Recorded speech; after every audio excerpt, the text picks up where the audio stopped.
السلام علیکم ورحمۃ اللہ وبرکاتہ۔ الحمدللہ رب العالمین والصلاة والسلام علی نبینا محمد وآلہ وصحبہ اجمعین وبعد۔ فقد قال اللہ تبارک و تعالی اعوذ باللہ من الشیطان الرجیم بسم اللہ الرحمن الرحیم اقرأ بسم ربک الذی خلق۔ وقال اللہ تبارک و تعالی قل هل يستوي الذین يعلمون والذین لا يعلمون۔ وقال النبی صلی اللہ علیہ وسلم خیرکم من تعلم القرآن وعلمہ۔ حاضرین مجلس، اللہ رب العالمین کا بے پناہ شکر، آج پھر اس نے ہمیں مل بیٹھنے، کچھ اپنے دین اسلام کی کچھ باتیں سننے کے لیے جمع کیا۔ اس کے بعد بے شمار درود و سلام نازل ہو ہمارے آخری نبی احمد مجتبیٰ محمد مصطفیٰ صلی اللہ علیہ وسلم پر۔ حاضرین، میں شکر گزار ہوں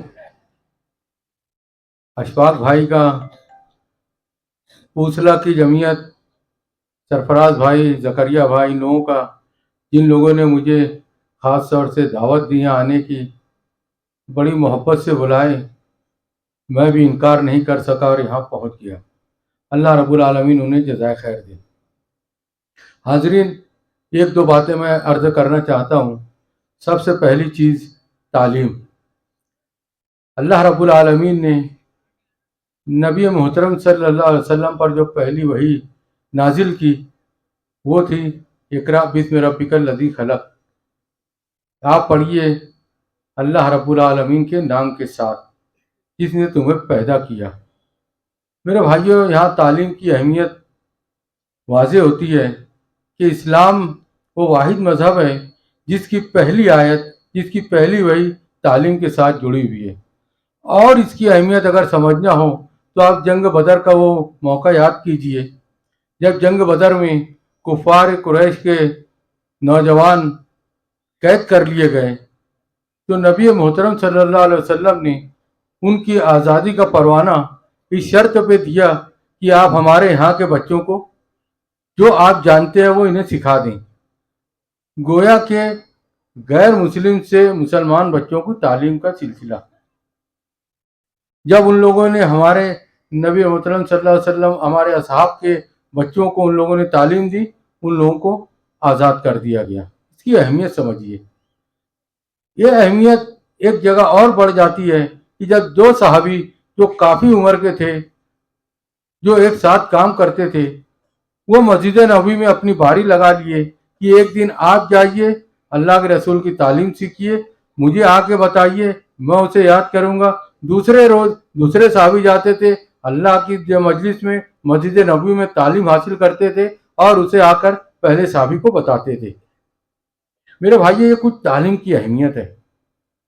جس تعلیم کا ہمیں حکم دیا گیا ہے وہ ہے خیرکم من تعلم القرآن وعلمہ، کہ تم میں بہترین لوگ وہ ہیں جو قرآن کو سیکھیں اور سکھائیں۔ اور اسی چیز سے ہماری غفلت ہے۔ آج مسلمانوں کے اندر جو غفلت ہے وہ اسی تعلیم سے غفلت ہے۔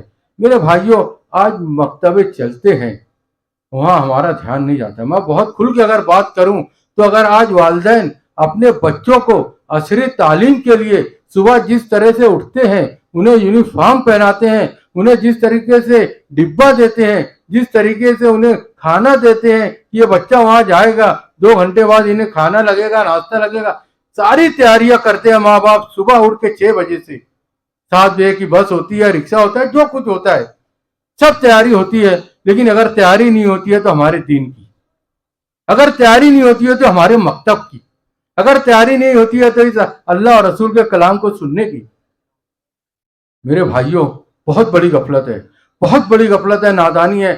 آخرت کی کامیابی چاہتے ہو تو اپنے بچوں کو اپنے مساجد میں امام کو تنخواہیں زیادہ دینا پڑی دو،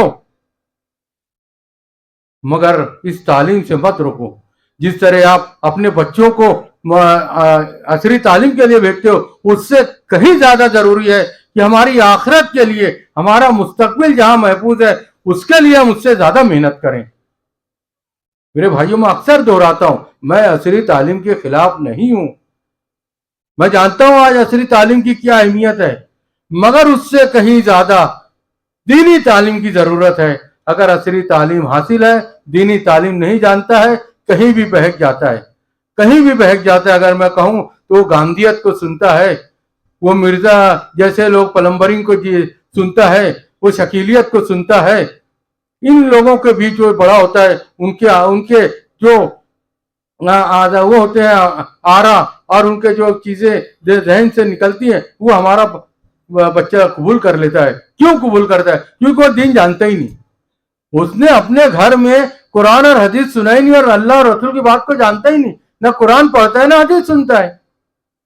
تو کہاں جائے گا وہ؟ ایسے ہی جو باتیں کرتے ہیں جو لوگوں کو ذہن کو ابھارتی ہیں, اور اسی کو وہ لوگ سنتے ہیں.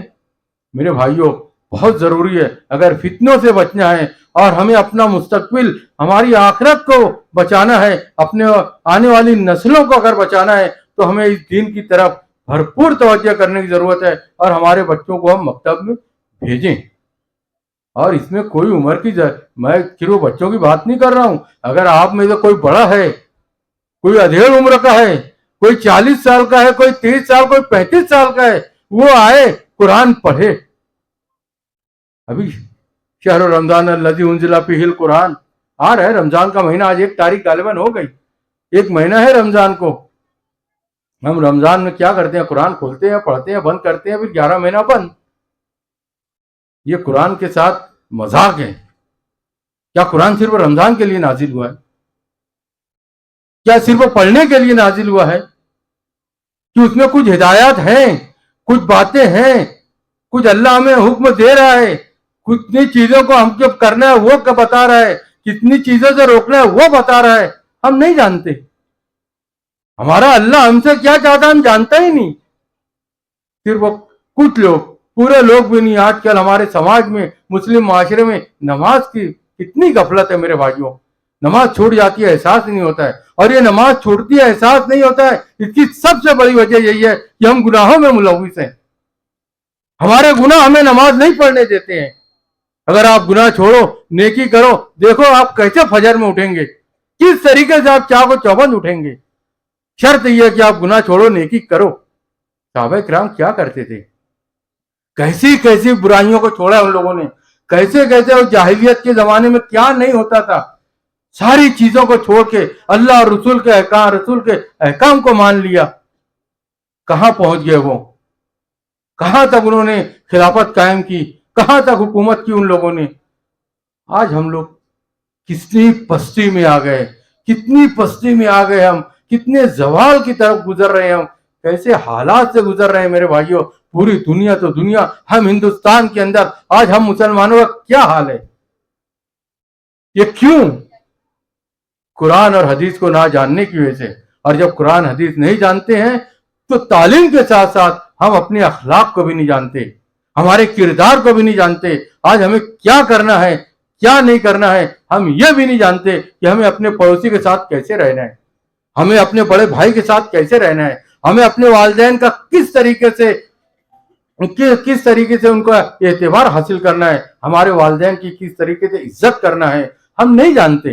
ہم معاشرے میں ایک دوسرے سے کس طریقے سے کٹے ہوئے ہیں.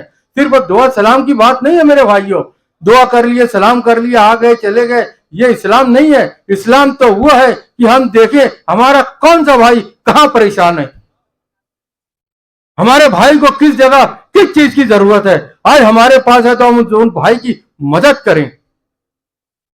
ہم دعاؤں کی بہت بات کرتے ہیں میرے بھائیوں, ایسی مدد کرو کہ ہمارے سیدھے ہاتھ سے دیں, الٹے ہاتھ کو نہ معلوم ہو, اور سامنے والے کے دل میں ایسی مدد ہو کہ اس کے دل سے دعا نکلے, اللہ تمہیں اچھا رکھے.